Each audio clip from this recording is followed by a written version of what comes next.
had a patient who came in with bleeding after sex, which is a symptom that should always be investigated. And I had to look inside, and it was all a bit sort of grazed, like if her boyfriend was that guy from the Fantastic Four who's made out of rock. That would have explained it. But actually the answer was... Because at Christmas there's a bit of, you know, people get egged on by eggnog and do things they wouldn't necessarily other times of the year. And in want of...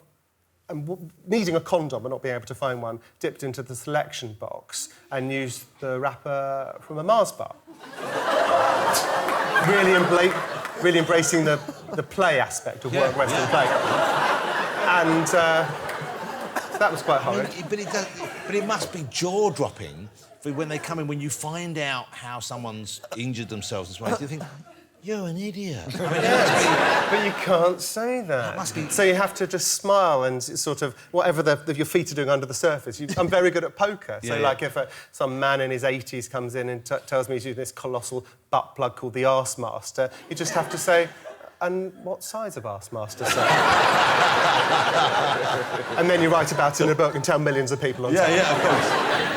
But at the end of this book, when at the ending, you talk about talking to your partner and saying, you know, and he points out that he spots that it's Christmas and you're not working, but he comes and asks you something, doesn't he?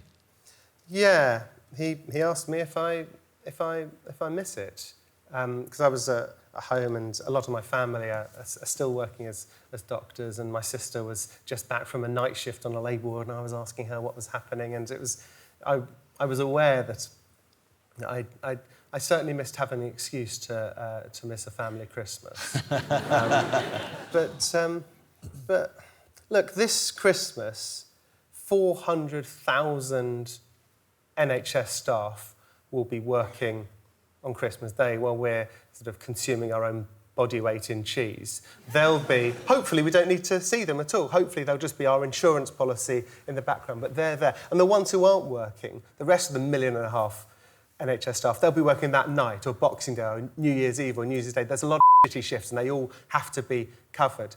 And so, build into your Christmas just thinking of the people who are working there, because we rely on them and they do an amazing job. But even better than that, before Christmas, let them know that you're grateful. If you've had to see your GP or go to an outpatient clinic or be on a ward or a family member's been admitted to hospital, send them a card, send them something that says you're grateful.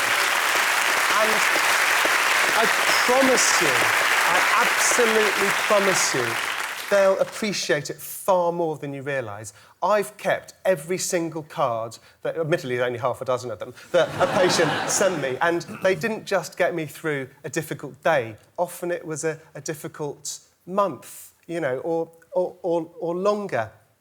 And if you don't have the resources to do that, there's something much simpler that everyone can do, and it costs you nothing, and it's very, very easy. Stop sticking inanimate objects in yourselves for one day a year. It's only 24 hours. One day, leave the Arse Master on the shelf.